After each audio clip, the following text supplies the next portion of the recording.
नमस्कार। सबसे पहले तो 2025 को अलविदा और देशवासियों को 2026 की मुबारक। इस दिल से के एपिसोड में हम चर्चा करेंगे कि 2026 में क्या होने वाला है।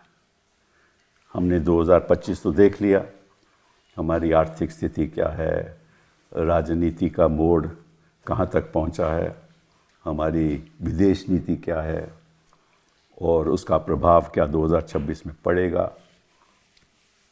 इन सब चीज़ों पे हम चर्चा करेंगे क्योंकि कई प्रदेशों में अब इलेक्शन होने वाले हैं। तमिलनाडु में इलेक्शन होने वाला है, आसाम में इलेक्शन होने वाला है, केरला में, वेस्ट बंगाल में बहुत महत्वपूर्ण इलेक्शन हैं। इनका नतीजा क्या होने वाला है, क्या लगता है, और अगर नतीजा भाजपा के पक्ष में गया तो उसका नतीजा क्या होगा, इसके बारे में चर्चा करेंगे। हमारी आर्थिक स्थिति क्या है आज के दिन। अभी तो ऐसा लगता है कि इंटरनेशनल मॉनेटरी फंड भी कहता है कि हमारा जो डेटा है, जो सरकार अपना डेटा आर्थिक स्थिति के बारे में देश के सामने रखती है, उसमें थोड़ा सा खोट भी है, ऐसा कहा जा रहा है, और रोज़गार की बहुत बड़ी प्रॉब्लम है। तो इन चीज़ों पे हम चर्चा करेंगे और साथ साथ में विदेश नीति में क्या हुआ है। अब की बार ट्रंप सरकार, तो लगता नहीं है कि ट्रंप सरकार अब की बार हमारे पक्ष में है और उसका क्या प्रभाव होगा। 50% टैरिफ्स भी लग चुके हैं। हमारी कई इंडस्ट्रीज़ पे बहुत प्रभाव भी पड़ा है, एक्सपोर्ट इंडस्ट्री पे ख़ास तौर पे, जेम पे, टेक्सटाइल्स पे, और भी ऐसी कैसी, लेदर पे, कई ऐसी इंडस्ट्रीज़ हैं। तो उसका प्रभाव 2026 में क्या पड़ेगा। तो इसलिए हमारे साथ 3 ऐसे लोग हैं जो इन चीज़ों को, उनको बहुत जानकारी है। सबसे पहले तो जयति घोष जी, आपका स्वागत। आप डेवलपमेंट इकोनॉमिस्ट हो, पब्लिक इंटेलेक्चुअल हो, और आपने macro economic policy, gender and development में बहुत काम किया है। अपने वहाँ पढ़ी हैं पीएचडी आपने कैम्ब्रिज से लिया, आपने जेएनयू में पढ़ाया और फिर आपने मैसाचुसेट्स यूनिवर्सिटी में पढ़ाया, एमहर्स्ट में, वहाँ प्रोफेसर ऑफ इकोनॉमिक्स हैं। तो आप अंतर्राष्ट्रीय स्तर पे यूएनडीपी की, अंकटैक्ट की वहाँ एडवाइस भी देती रही हैं, राज्य सरकारों को भी एडवाइस भी देती रही हैं। तो और नेशनल नॉलेज कमीशन की आप मेंबर भी रही। न्यूज़पेपर में आपके आर्टिकल आते हैं तो हम बड़े गौर से देखते हैं उनको। बहुत बहुत धन्यवाद आपका आने का। जयमिनी जी, आप हमारे कॉलेज से हैं, सेंट स्टीवन से, और फिज़िक्स से आप पढ़ के फिर आप डिप्लोमेसी में चले गए और MIT में आपने अपनी डिग्री ली, फिर PhD टफ्ट्स में हुआ और 1976 में आप IFS में आए। और मैं देख रहा था आपका जो बायोडेटा, देख रहा था कि 11 साल तो आपने वर्ल्ड बैंक में काम किया और फिर आप joint secretary capital markets, ministry of finance में भी आपने काम किया। तो आपकी वहाँ भी रुझान आपका रहा। एटॉमिक एनर्जी में भी आपने काम किया 1980 में, और एम्बेसडर यूरोपियन यूनियन के। फिर आप 1-2 साल मेरे ख्याल UK में भी आप हाई कमिश्नर रहे।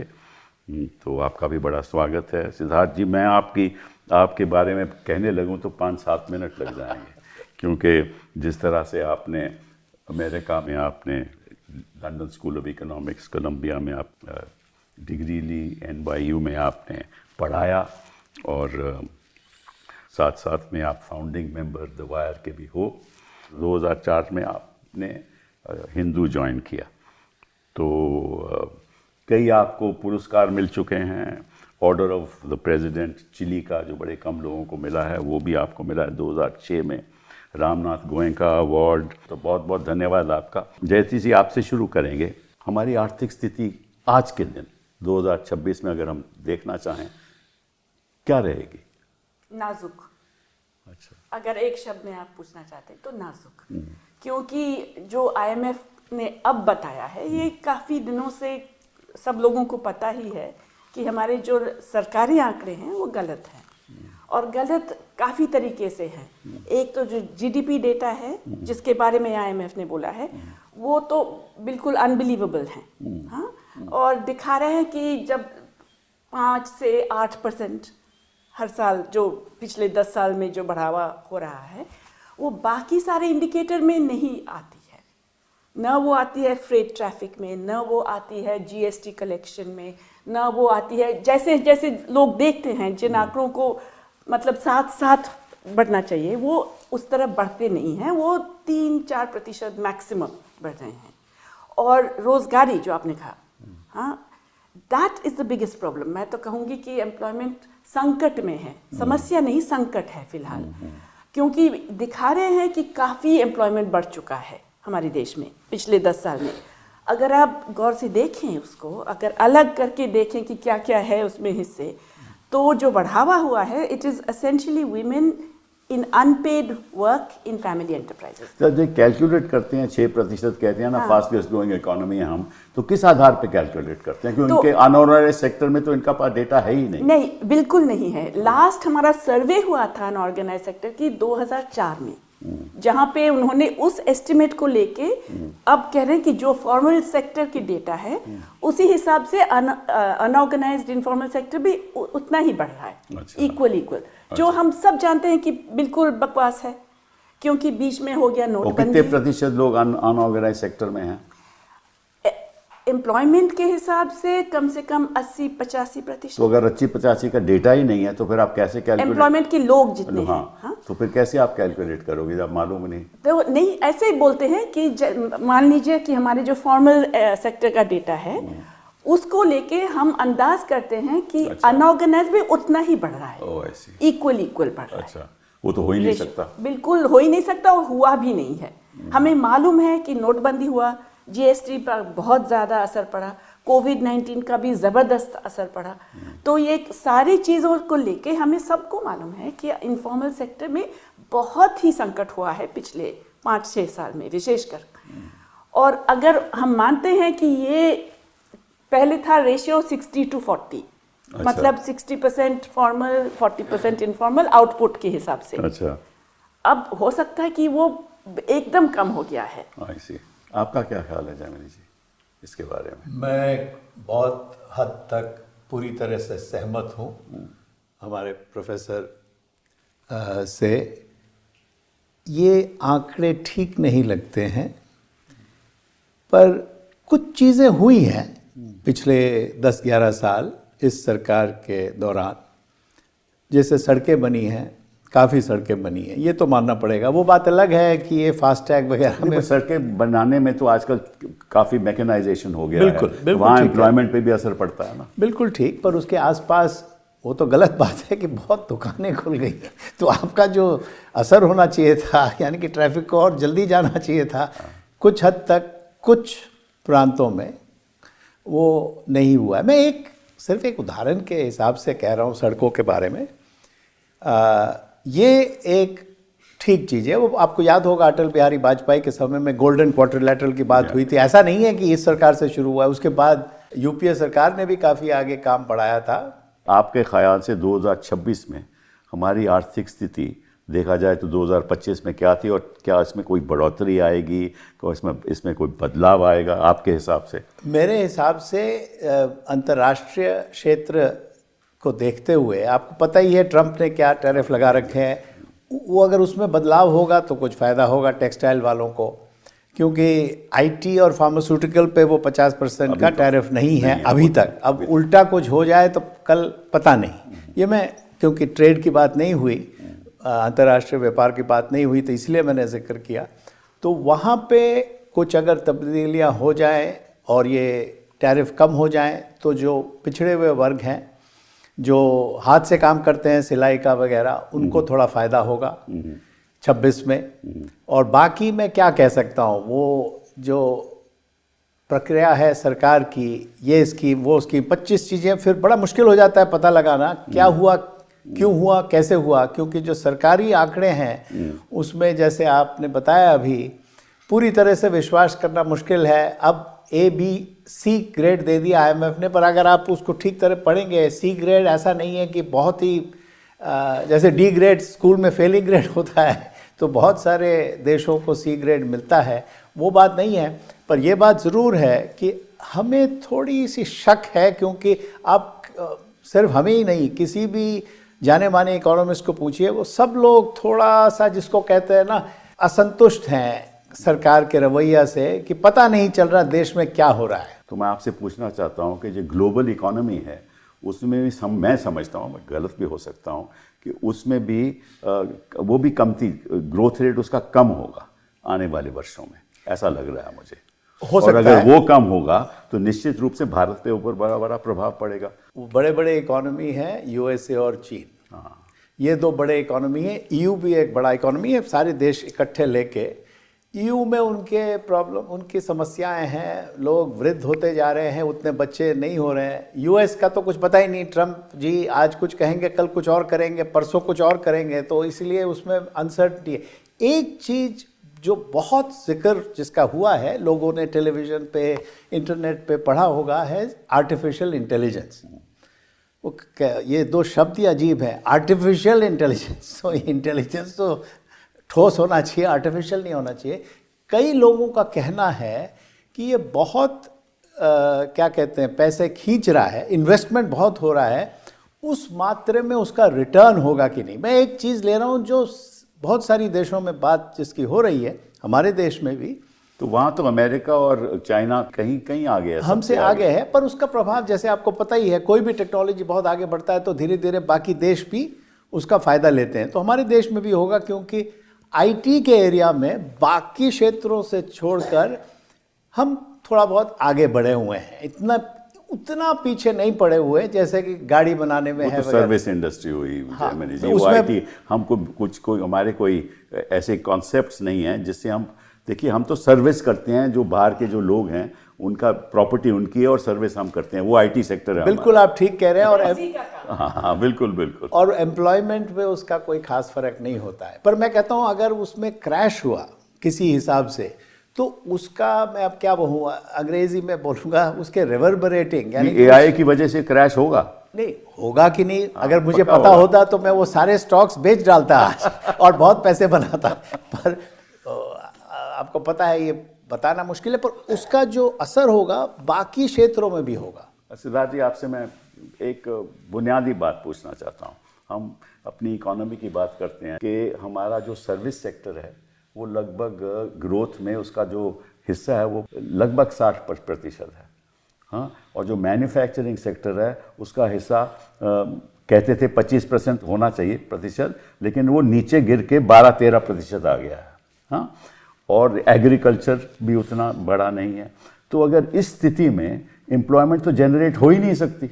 सबसे चौंकाने वाली बात यह है कि मोदी साहब जब आए 2014 में, तो एक बहुत बड़ा उनका स्लोगन जो लोग अभी भी याद करते हैं, make in India. Make in India का मतलब ये था कि जिस कमज़ोरी की ओर आप इशारा कर रहे हो कि भाई मैन्युफैक्चरिंग हिंदुस्तान में उस मात्रा में नहीं हो रहा है, और जब तक चीज़ों का प्रोडक्शन हिंदुस्तान में उस स्केल पे नहीं होता, तो जाहिर है कि जो रोज़गारी का जो सवाल है वो आप उसको सॉल्व नहीं कर पाओगे।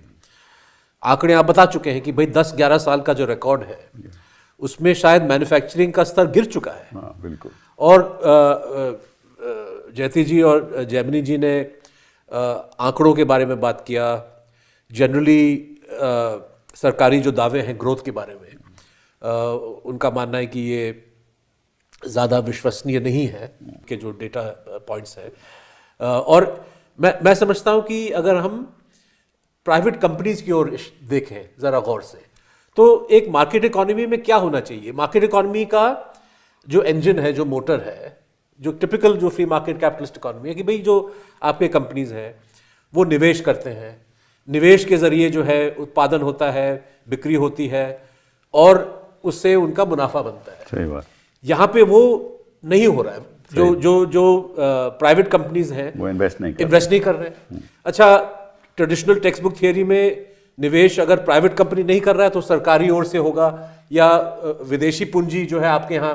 लेकिन हम देख रहे हैं कि एफडीआई, जिसके बारे में इतनी चर्चा पिछले 20-30 साल से हो रही थी कि भाई विदेशी पूंजी हिंदुस्तान को बचाएगा, एफडीआई जो है वो भी ना के बराबर नेगेटिव हो गया। तो प्राइवेट इन्वेस्टमेंट नहीं हो रहा है, एफडीआई नहीं हो रहा है, सरकार भी अपना हाथ खींच रहा है। कुछ एरियाज में जैसे सड़कों में, कुछ एरियाज में इन्वेस्टमेंट हो रहा है, लेकिन उस मात्रा में नहीं कि आप उस गैप को भर पाए। जी हाँ। तो ऐसी स्थिति में हम देख रहे हैं कि जो प्राइवेट कंपनीज हैं ग्रोथ के लिए, मतलब प्रॉफिट कमाने के लिए वो सरकार पे दबाव डाल रहे हैं। और ये मुझे लगता है कि 2026 में ये ट्रेंड और साफ नजर आएगा कि रिसोर्स कैप्चर, कि भाई अगर आपको स्टैंडर्ड इन्वेस्टमेंट मैन्युफैक्चरिंग से आप पैसा नहीं बना रहे तो वो कह रहे हैं कि हमको जंगल दो, हमको खदान दो।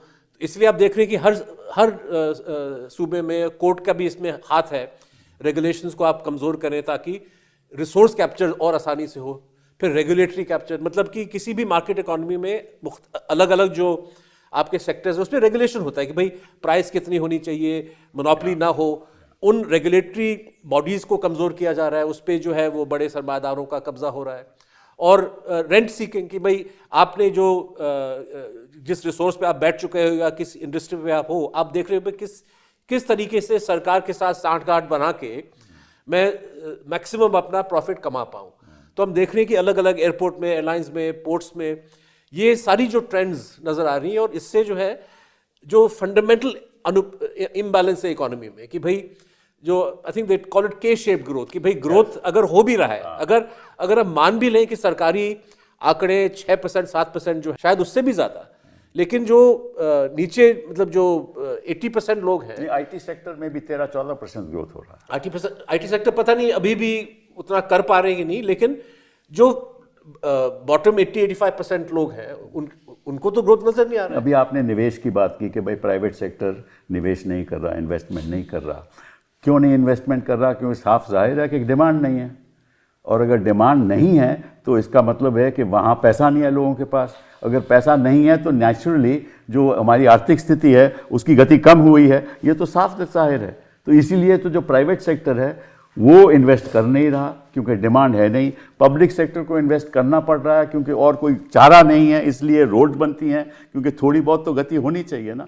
तो इस स्थिति में जयती जी क्या होने वाला है? अभी जयमिनी जी ने कहा ना कि अगर संकट होता है एआई की वजह से, मैं तो कहूँगी होना है। अच्छा। या तो अगले साल, मतलब इस साल में, या 2027 तक जरूर होगा, क्योंकि ये बबल है।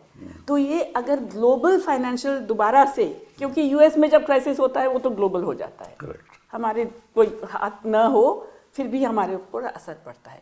अगर एक ग्लोबल क्राइसिस हो गया तो हमारा जो अभी सिद्धार्थ बता रहे थे ना कि ये जो ओवरऑल स्टैग्नेशन का जो एक सीन है वो और भी ज़्यादा खराब हो जाएगा। और इसमें एक और चीज़ भी है कि हमारे देश में पिछले 10 साल में विशेष करके बहुत ज़बरदस्त कंसंट्रेशन हुआ है।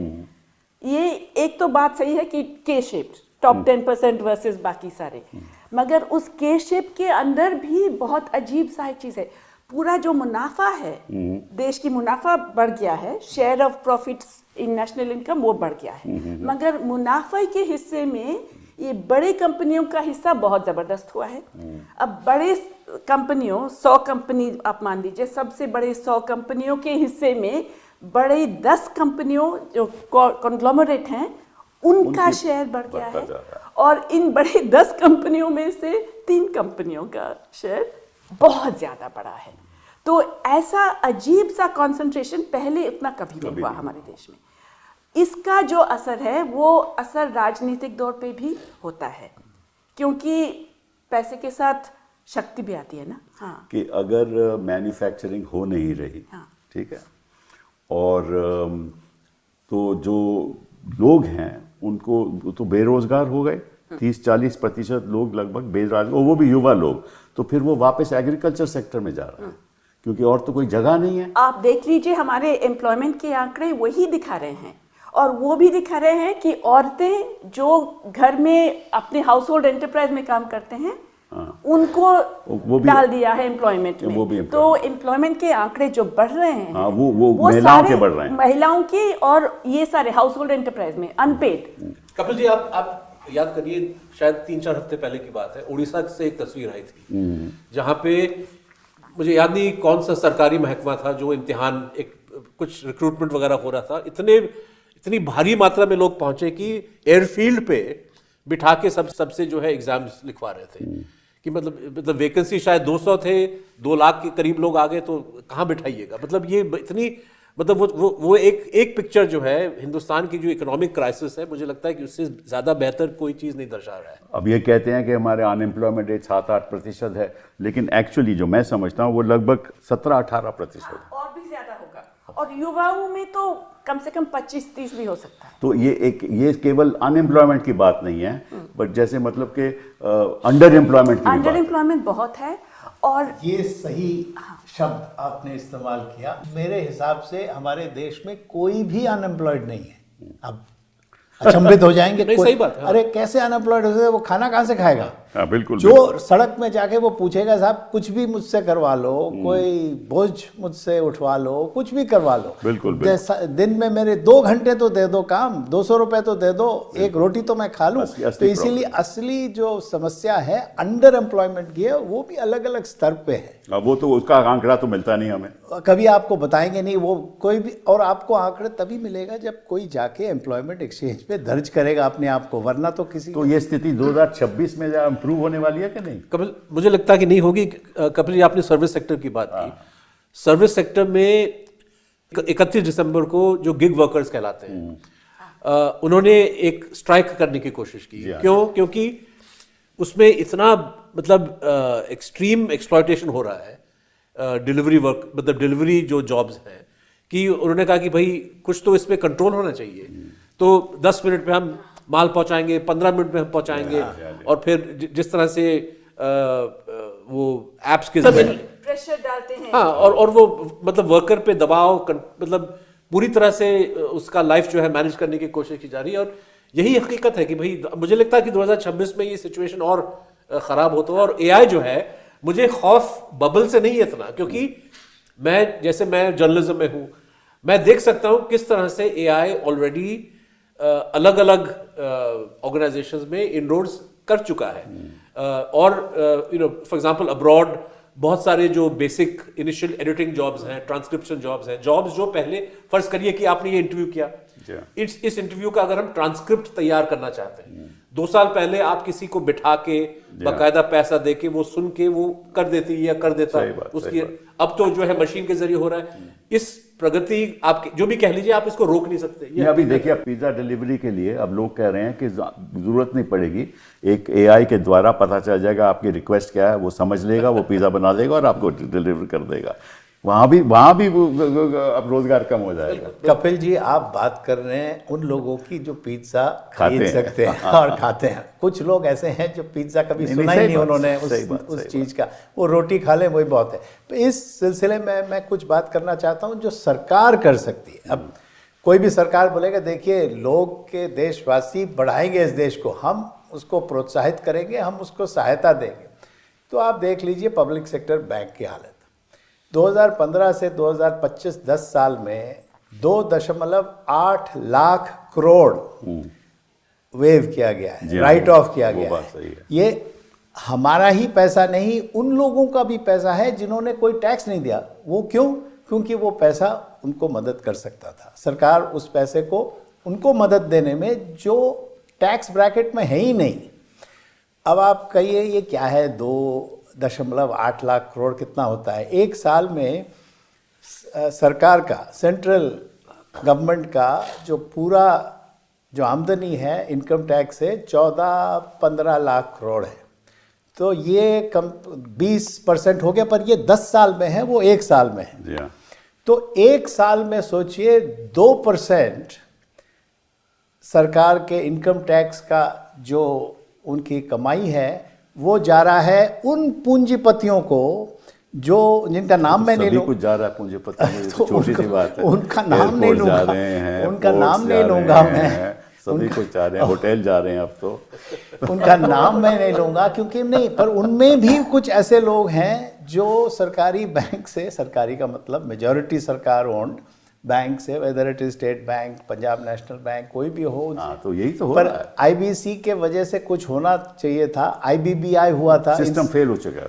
वो जजेस नहीं अपॉइंट करते एनसीएलटी में, किसको अपॉइंट करते हैं? Retired IAS officers, retired officers. अरे भाई कोई ढंग के लोग लीजिए। अब ढंग के लोग तो सारे गुजरात से आते हैं। तो इतने तो है नहीं गुजरात से कि सबको हर जगह पे वहाँ भर्ती कर दो। चलिए इसके हट से बात करते हैं। मैंने पिज़्ज़ा का जो इसलिए उदाहरण लिया था क्योंकि वहीं थोड़ी एम्प्लॉयमेंट है। अब बात करते हैं राजनीति की। अब देखिए अभी इलेक्शन आ रहा है, अब पॉलिटिक्स पे तरह चलते हैं। 2026 में असम में इलेक्शन है, उसमें 126 सीट असेंबली की। केरला इलेक्शन 140 सीट, तमिलनाडु में 234 सीट, वेस्ट बंगाल में 294 सीट, पुडुचेरी में 30 सीट, लगभग 824 सीटों की इलेक्शन आने वाली है। और इसका प्रभाव 2026 में भी पड़ेगा और आने वाले वर्षों में भी पड़ेगा कि कहीं भाजपा इन प्रदेशों में अगर वो जीत जाएगी तो निश्चित रूप से अगर आप देखिए उनकी एनडीए की स्ट्रेंथ राज्यसभा में 129 है और ऑपोजिशन की स्ट्रेंथ है 78। अगर ये आंकड़ा बदल गया, क्योंकि 2/3 तो उनके पास लोकसभा में नहीं है, अगर 2/3 यहाँ आ गया और 2029 में इलेक्शन में फिर ये जीत गए तो फिर तो कॉन्स्टिट्यूशन बदलेगा, फिर तो कॉन्स्टिट्यूशन बदली जाएगी। तो क्या लगता है कि आपके ख्याल से आपको थोड़ी बहुत जानकारी है इसके बारे में, क्या समझते हो कि क्या होगा इन इलेक्शंस में? देखिए ये तो सिद्धार्थ मुझसे काफ़ी ज़्यादा समझता है ये सब, मगर एक तो है कि जहाँ जहाँ हमें लगता है कि काफ़ी मैनिपुलेशन ऑलरेडी हो चुका है, क्योंकि वो चाहे किस किस्म का मैनिपुलेशन की बात कर रही हैं, किस तरीके की किस किस्म का मैनिपुलेशन? देखो एक तो मैनिपुलेशन होता है कि मैंने तो आपके अकाउंट में 10,000 डाल दिया, एक ये भी मैनिपुलेशन। वो तो बाद की बात है। अच्छा, सीधा सबसे पहले तो एसआईआर की तरफ से, और वोटर्स को मतलब डिलीट कर देना नाम और ऐड कर लेना, उनके अलग के वोटर्स को ले आना, ऑल ऑफ दैट। हाँ, एक तो वो है। दूसरा है जो आप बता रहे हैं ब्राइब। हाँ, मतलब वो तो सरकार ही दे सकती है क्योंकि ऑपोजिशन तो दे नहीं सकती किसी के अकाउंट में पैसा। और ये भी हमने देखा है कि वो ब्राइब तो दे के फिर बाद चुनाव के बाद आप वापस भी ले सकते हैं, जैसे महाराष्ट्र में क्या है। करेक्ट। मुझे डर है और ये बहुत संकट की बात है। मुझे हमारे जनता पे भरोसा है। वो कहते हैं ना, कुछ लोगों को हमेशा के लिए आप बेवकूफ़ बनाते हैं, सब लोगों को कुछ टाइम के लिए बेवकूफ़ बना सकते हो, सब लोगों को हमेशा के लिए आप बेवकूफ़ नहीं बना सकते। इसलिए भी तो है ना, पिछली लोकसभा इलेक्शन में 240 सीटें इनके आई। बिल्कुल। फिर भी तो जनता ने इनको जवाब दिया। यूपी के में अब तो अगले साल नहीं, उसके अगले साल 27 में हमें पता चलेगा उत्तर प्रदेश में क्या होगा। पर मुझे लगता है कि एक धीरे धीरे लोगों में चेतना आ रही है कि हर एक चीज़ वो नहीं है जो सरकारी अखबारों या जो भी कहिए उनको न्यूज़ मास मीडिया जो उनकी है, पर क्योंकि अलग से एक मीडिया भी शुरू हो गई है जिनके बारे में आप सबको अच्छी तरह पता है, और वो मैंने देखा है कि काफ़ी जागरूक है वहाँ पे। वो कुछ लोग ऐसे हैं जो बाहर से वो कर रहे हैं क्योंकि वो घबराते हैं कि यहाँ पे आएंगे तो उनको जेल में डाल दिया जाएगा। तो ये मुझे लगता है कि हाँ, असम में तो मुझे लगता है, मैं असम से ही हूँ, मेरा जन्म तेजपुर में हुआ था, असम में शायद बीजेपी फिर जीत जाएगी। पर बंगाल में मैं कहना चाहता हूँ शायद ना जीते, क्योंकि उनके पास भी पार्टी वर्कर हैं ग्राउंड लेवल पे ममता दीदी के। पर आगे 27 में उत्तर प्रदेश वो बहुत महत्वपूर्ण इलेक्शन वो हारेंगे नहीं। अब देखते हैं, हम उम्मीद पे दुनिया कायम है, तो हम उम्मीद करते रहेंगे कि ऐसा न हो। अब आप कहेंगे कि आप भाजपा के इतने खिलाफ क्यों हैं? मैं खिलाफ नहीं हूँ, किसी के खिलाफ नहीं हूँ। मैं समझता हूँ हम कोई भी किसी पार्टी के खिलाफ नहीं है, पर कुछ ऐसी चीज़ें हुई हैं जिससे हमें थोड़ा शंका और ऐसा तो सारी उम्र जो डिप्लोमेट रहता है ना, हर चीज़ डिप्लोमेटिकली मुझे ऐसा लगता है कि मैं आपको बताऊँ, तमिलनाडु में इन्होंने 97 लाख वोट काट लिए, 15%। वेस्ट बंगाल में 58 लाख, केरला में 22 लाख, गुजरात में 73 लाख और मध्य प्रदेश में 22 लाख। ये तो इन्होंने वोट ही काट दिए। अब वोट काटोगे तो वो जरा नागरिक है, उसको कईयों को तो पता ही नहीं कि फॉर्म कैसे भरते हैं। तो ये बड़ी गंभीर बात है। और अगर ऐसे ही होता रहा, और देखिए बताऊं, अगर इलेक्शन तो उत्तर प्रदेश में जैसे आपने कहा 2027 में है, लेकिन उसकी SIR 2 महीने में 2026 भी नहीं हुआ अभी, तो वो क्यों हो रहा है? और खुद जाके खुद कंप्लेन करना पड़ेगा कि हम मर चुके, ये क्यों हो रहा है? मैं समझता हूँ कि इस चीज को समझ इस चीज का विश्लेषण अगर हम करना चाहते हैं तो कहानी हमारी 2024 से शुरू होगी। अच्छा। 2024 की जो चुनाव हुए लोकसभा के चुनाव से पहले जिस तरह से भाजपा ने इलेक्शन कमीशन को मोबिलाइज किया, पैसों को इकट्ठा किया, इलेक्टोरल बॉन्ड्स का जो सारा किस्सा था, जिस तरह से सांप्रदायिकता का इस्तेमाल किया, नरेंद्र मोदी स्वयं जो है और इसका गणित भी छप चुका है कि 100 से अधिक भाषणों में उन्होंने सीधे तौर पे मुसलमानों को निशाना बनाया। करेक्ट। तो सांप्रदायिकता, पैसा, सरकारी तंत्र का दुरुपयोग, तमाम चीजों को इस्तेमाल किया भाजपा ने। इसके बावजूद 400 पार रहने दीजिए, मोदी जी जो है वो श्री 240 बन गए। भाजपा जो है वो उनकी मेजॉरिटी खत्म हो गई। सरकार बनाने के लिए उनको तेलुगु देशम और नीतीश कुमार जी के पास जाना पड़ा। ठीक है, तो इससे मुझे लगता है कि भाजपा ने थोड़ा एनालिसिस किया होगा, सो कॉल्ड आत्मचिंतन, और मुझे लगता है कि 3 नतीजे उन्होंने निकाले। सबसे पहले कि सांप्रदायिकता को हम, मतलब एक रैशनल आदमी कहेगा कि भाई हिंदू मुस्लिम आपकी जो पॉलिटिक्स है वो फेल हो गई है, उसको छोड़ दो। लेकिन ये लोग समझते हैं कि नहीं, हमने जितना हमको करना चाहिए था हमने नहीं किया। और हम देख रहे हैं कि 2024 से बल्कि 2025 अगर किसी एक चीज के लिए माना जाएगा तो इतनी तेजी से जो है सांप्रदायिकता का इस्तेमाल जिस तरह से किया जा रहा है मुसलमानों के खिलाफ, क्रिश्चियंस के खिलाफ, अभी देखा हमने क्रिसमस टाइम के दौरान, तो ये मुझे लगता है कि भाजपा कम्युनलिज्म को और शार्पन करेगा। दूसरा कि वोटर, ये जो ब्राइबरी का जो है, आपने देखा महाराष्ट्र में पैसा दिया। अच्छा, बिहार में तो आपने बोला 10,000 रुपए रोजगार योजना, 10,000 रुपए में कौन सी रोजगार, क्या योजना?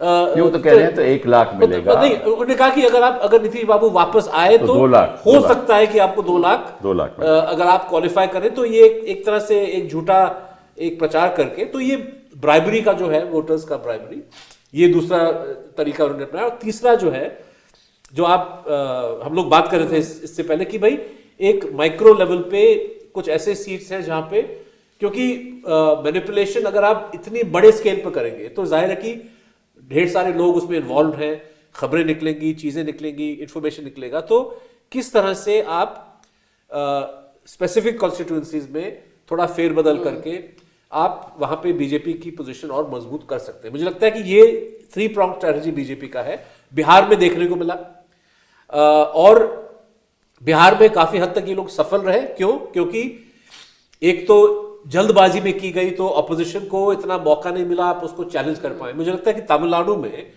अभी वक्त है चुनाव के लिए, डिलीशंस भी आ चुके हैं। डीएमके या जो वहां की जो अलायंस है, पीडीए जो बोलते हैं, मतलब वो कमजोर नहीं है किसी भी हद, मतलब वो अपने कार्डर को इस्तेमाल करें और ये इंश्योर करें कि भाई जो जेन्युइन वोटर हैं जिनके नाम हटा दिए गए हैं, आप उनके नाम दोबारा आप वोटर लिस्ट में शामिल करें। बंगाल में भी यही हो सकता है। तृणमूल कांग्रेस जो है उसके ग्रासरूट वर्कर हैं। मुझे लगता है कि इस चीज को काउंटर करने के लिए एसआईआर का जो एक नेगेटिव रूट है, डीएमके कर सकता है, तृणमूल कर सकता है, केरल में भी जो है मुझे लगता है कि यूएफ, एलएफ, एलडीएफ के जो लोग हैं वो उसको कर सकते हैं। असम में कहना मुश्किल है क्योंकि वहां पे एक डबल इफेक्ट ये है कि हिंदुस्तान के जो सारे जो प्रदेश हैं, डिलिमिटेशन जो प्रोसेस है वो सिर्फ और सिर्फ जम्मू कश्मीर और असम में हुआ है। और वहां पे मुझे लगता है कि सीटों का जो की जो रीड बाउंड्रीज, लकीरें जो खींची गई है, वो इस लॉजिक से खींचेगी ताकि भाजपा और आसानी से जीत जाए। लेकिन उसका भी कुछ पत्रकारों का कहना है असम में कि भाई AUDF जो मुस्लिम पार्टी है उसको कमजोर करने के लिए कुछ रीड्रॉइंग किया गया, लेकिन हो सकता है कि उसका फायदा कांग्रेस को मिल सकता है। कपिल जी, मैं आपसे एक चीज पूछना चाहता हूँ। आप तो पूछ ही रहे हैं प्रश्न, ये सारी जो चीजें जो हो रही हैं, काफी सारी जो हम जिस बात पे चर्चा कर रहे हैं, उसमें हमारे न्यायालय जो हमारे कोर्ट्स हैं, सबसे नहीं, हमारा संविधान जो है, अगर उसकी रक्षा करनी है, उसमें न्यायालय नीचे से लेके ऊपर सबसे बड़ी भूमिका उनको निभानी पड़ेगी। तो अब इस चर्चा में अभी तक हमने आर्थिक चीजों को लिया है, सबको लिया है, संविधान की बात हुई है, इलेक्शन की बात हुई है, मैं SIR की समझता बात हूँ कि न्यायालय ना पॉलिटिक्स करता है, ना उनको वो ज़्यादा दखल अंदाजी करता है इन बातों में। लेकिन आपने जो कहा, मैं 2-3 चीज़ों से सहमत नहीं हूँ। आपने कहा ये सांप्रदायिक का जो है एजेंडा ये बढ़ाएंगे, ये केरला में बढ़ा नहीं सकते, ये तमिलनाडु में बढ़ा नहीं सकते, और वेस्ट बंगाल में इनका मुद्दा केवल घुसपैठियों का है। नहीं, देखिए, बंगाल में जो सो कॉल्ड घुसपैठिए का जो एजेंडा है वो तो वो उसकी सियासत मुसलमानों को ही निशाना बनाने वाला है। करेक्ट। असम में वो तो शुरू से ही मुद्दा था, और असम में इनको ज़्यादा नुकसान होगा क्योंकि जो 19 लाख लोग जो जिनको कहते हैं कि बाहर से घुसपैठिए आए हैं, उनमें से 12 लाख तो हिंदू हैं, तो वहाँ भी इनको नुकसान होगा। मेरा इशारा सिर्फ इन मैं कह रहा था कि ये जो overall नॉर्थ strategy इंडिया में की बात चलेगा, ये साउथ इंडिया में चल नहीं लेकिन सकता मेरे हिसाब से। कोशिश जारी है। जैसे मदुरई में देख लीजिए कि कहीं से भी जो है इशू उठा के, ये दीपक का जो इशू उन्होंने उठा लिया है, मतलब पूरी कोशिश की जा रही है कि आप हिंदू मुस्लिम करें, हिंदू क्रिश्चियन करें, लेकिन वो मुझे लगता है कि केरल में, तमिलनाडु में देखिए भाजपा ने जीता है एक मेयर का इलेक्शन जीता है, वो मतलब कि अब उसको आप बढ़ावा ना दो। पहले हम सोच भी नहीं सकते थे। नहीं, वो ठीक है, वो तिरुवनंतपुरम में जीता है केवल। लेकिन मैं कहूँगा कि क्योंकि सिर्फ भाजपा ही वहाँ पे इशू नहीं है, डीएमके का जो चुनाव हो, तमिलनाडु का जो चुनाव है, वो बेहद दिलचस्प एक और कारण से होने वाला है कि वहाँ पे विजय फैक्टर है। तो जो विजय जो अभिनेता, वो अलग बात है, मैं तो उससे भी सांप्रदाय की बात कर रहा हूँ। मतलब कि विजय जो है, सारी जो रिपोर्ट्स आ रही है वहाँ से, वो तेजी से अपना बेस बना रहा है। जो मतदाता है वो बहुत समझदार है, उसको मालूम है कि विजय को वोट देगा तो वो जीतेगा नहीं, इसलिए बेटर है कि मैं डीएम को ही दूं या किसी और को दूं। तो ये मुझे लगता है कि नहीं भाई, आपसे बड़ी इंटरेस्टिंग बात मैं पूछना चाहता हूँ। इन्होंने इलेक्ट्रल बॉन्ड की बात की, अभी इन्होंने क्या किया है कि वही कंपनियां, बड़े बड़े जो उद्योगपति हैं, वो ट्रस्ट को पैसा देते हैं, और ट्रस्ट का पैसा, वही पैसा जो पहले इलेक्ट्रल बॉन्ड के द्वारा भाजपा को जाता था, वो अब ट्रस्ट के द्वारा जा रहा है। तो वो तो स्कीम तो वैसे असंवैधानिक कही गई। तो आपका क्या ख्याल है इसके बारे में? असंवैधानिक तो है ही। जैसे ही जैमिनी जी ने कहा, आई मीन फ्रैंकली द जजेस हैव फेल्ड अस, सीधी सी बात है, क्योंकि इस पे बहुत ज़बरदस्त और एक जजमेंट होना चाहिए था जिसमें किसी तरीके से अनोनिमस डोनेशन ना हो सके। और ये तो एनोनिमस डोनेशन नहीं है ना, अब एक ट्रस्ट की तरफ से है ना। ट्रस्ट की तरफ से हो गया, मतलब कि रास्ता अलग हो गया, मतलब कि आपने बाईपास ले लिया, आप सीधी तरीके से नहीं गए, एग्जैक्टली बाईपास ले लिया। तो but you can adjust for that ना। तो फिर अगर किसी पार्टी के पास 6,800 करोड़ ऐसा आ जाए, और बाकी जो कैश मनी है वो तो हम देखते ही हैं, तो ऑपोजिशन कैसे लड़ पाएगी? और उसका संज्ञान कौन करेगा? ना तो इलेक्शन कमीशन करती है, ना अदालतें करती हैं। तो ये क्या हमारा लोकतंत्र इस तरीके से इस जगह पे पहुंच गया है कि जिसके पास पैसा है उसी के पास वोट जाएगा? तो आप ये तो बहुत गंभीर बात है, वही तो मैंने वो कहा। राजनीति के लिए बहुत ही इसके बारे में तो अम्बेडकर जी ने शायद 1950 या 51 में चेतावनी दी ना कि भाई इकोनॉमिक डेमोक्रेसी जब तक आप नहीं सोशल एंड लाओगे, इकोनॉमिक, तब तक जो है पॉलिटिकल डेमोक्रेसी आप उसको कायम नहीं कर पाओगे, बरकरार नहीं रख पाओगे। तो ये तो बढ़ावा दे रहे हैं। नहीं, देखिए और भी चीजें हैं ना। आप कह रहे हैं कि बस इलेक्टोरल बॉन्ड, मगर इलेक्टोरल बॉन्ड तो एक टाइनी फ्रैक्शन है भाजपा के पैसा के हिस्से में। क्योंकि देखिए आप बता रहे थे ना कि क्या कर रहे हैं, वो रास्ता बना रहे हैं क्योंकि कुछ तो करना है, और रास्ता क्यों और बढ़ाते हैं? क्योंकि सबसे ज्यादा पैसा उसी में मिलता है, रास्ता बनाने की टेंडर। नहीं, किसी भी सिस्टम में क्विड प्रो को तो होता ही है ना, जो पैसा देगा वो पैसा लेगा, ये तो है ही है। ये क्विड बहुत ज्यादा बढ़ गया, मैं यही कह रही हूँ। प्रोक्वो जो था वो एक ही रहा, मगर क्विड बहुत ज्यादा बढ़ गया है। और ये जो है, this is very anti democratic इसी कारण से, क्योंकि ये कुछ ही लोगों के पास जा रहा है, कुछ ही कंपनियों के पास जा रहा है। वो अब ट्रस्ट को देता है, पहले डायरेक्टली देते थे। नहीं, वो तो है ही, मगर वो तो बस एक ही हिस्सा है। अब आप देखिए, जो हमारे 3 सबसे बड़ा कंग्लोमरेट हैं, उनके पास जो पैसा है, और उस पैसा को वो कहाँ देते हैं, कैसे देते हैं और क्यों देते हैं, उसको पहले देखना चाहिए। क्योंकि कौन देखेगा? तो इलेक्शन कमीशन को देखना चाहिए सबसे पहले। तो वही तो वही तो। हाँ, तो इलेक्शन कमीशन क्या कॉम्प्रोमाइज हो गया सारे अरे सिस्टम? ये कोई पूरी पूछने तरह की से। बात है? पूरी तरह से ये सहमत, सभी ये सहमत आप हैं। पूछ कैसे सकते हैं? नहीं मैं पूछ इसलिए रहा हूँ, नहीं, मैं पर आप लोग तीनों लोगों की राय किस ले रहा हूँ। तरीके से आप इलेक्शन कमीशन के मेंबर को चुनते हैं? ऐसा तो नहीं होना चाहिए कि कल तक आप IAS ऑफिसर थे, रिटायरमेंट के एक दिन बाद आप इलेक्शन कमिश्नर बन गए। कोई ना कोई तरीका लेकिन होना- जैमिनी जी, ताज्जुब की बात यह है कि इलेक्शन कमीशन का जो सिस्टम है ये पिछले 70 साल से इसी तरह से, मतलब कि एग्जीक्यूटिव के हाथ में चयन पहले भी करने था, का पहले पूरा भी। अधिकार हमेशा से रहा है, ठीक है।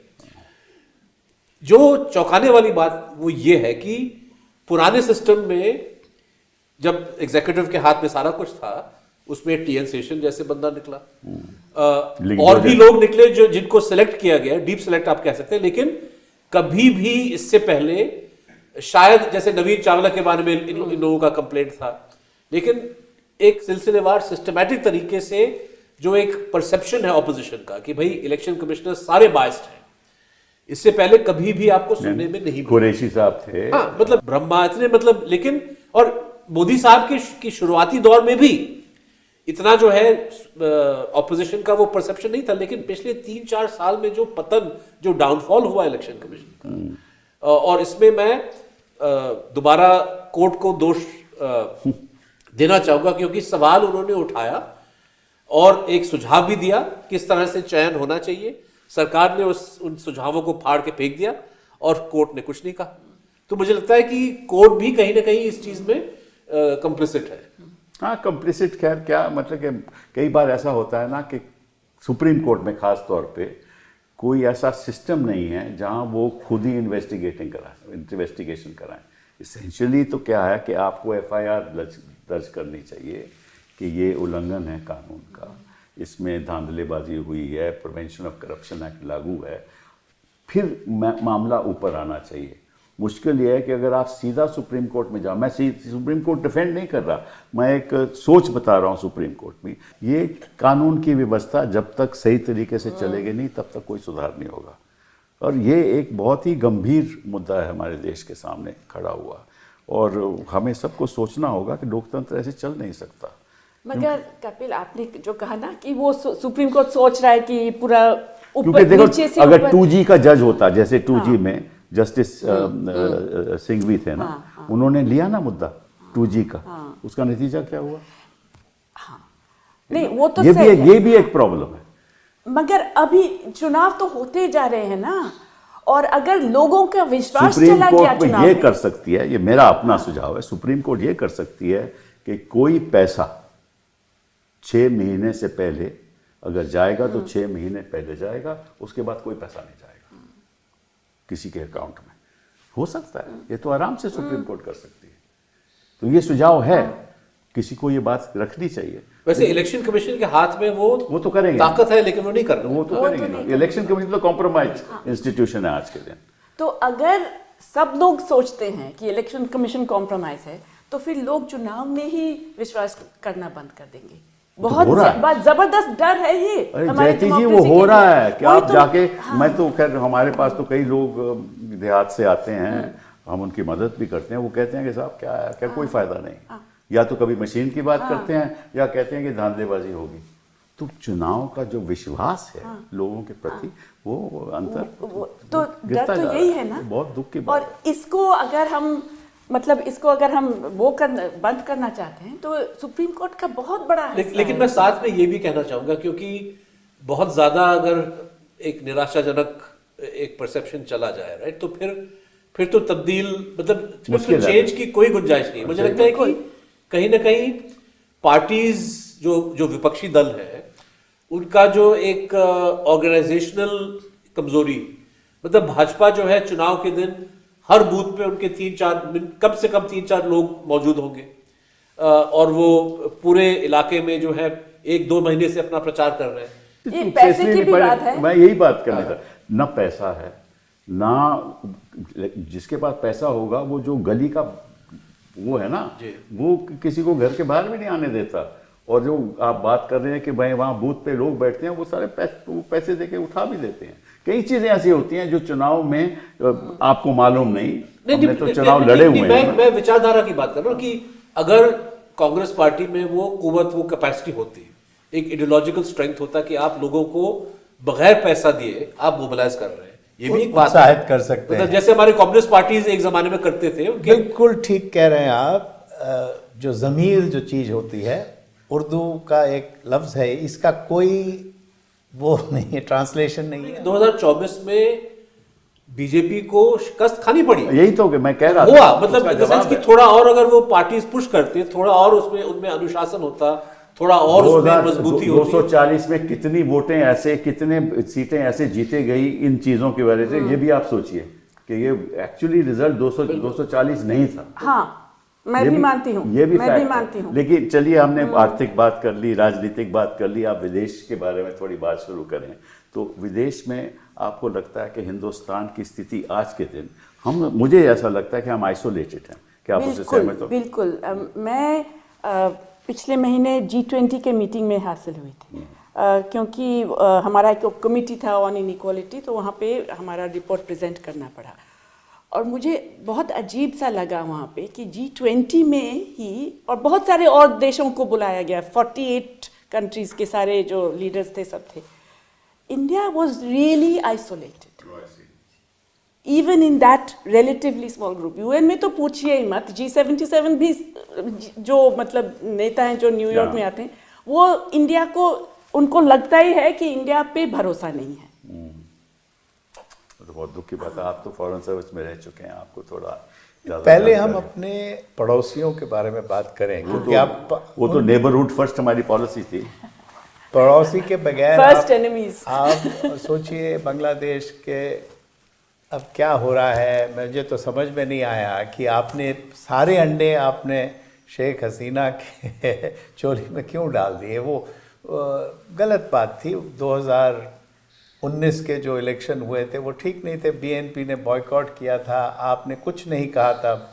नेपाल में जो हो रहा है अब सबको पता है। म्यांमार में चलो हमने कहा और कुछ नहीं कर सकते, ये आर्मी वालों के साथ ही बना के रहेंगे। चीन के साथ जो है सो है। तो आपका जो नेबरहुड है, एक भूटान बचा हुआ हमारा दोस्त अमेरिका तो बड़ा अच्छा दोस्त है ना। वो आपको पता ही है 50% हमारे ऊपर टैरिफ लगे हुए हैं। तो वो दोस्ती कोई होती नहीं है फॉरेन पॉलिसी में। मैं आपको बताता हूँ, इंटरेस्ट होते हैं। यानी कि आपका जो उद्देश्य है वो निजी है और देश के पक्ष में है। कोई किसी का मित्र या दुश्मन नहीं है। आज मित्र है कल दुश्मन होगा, आज दुश्मन था कल मित्र हो सकता है।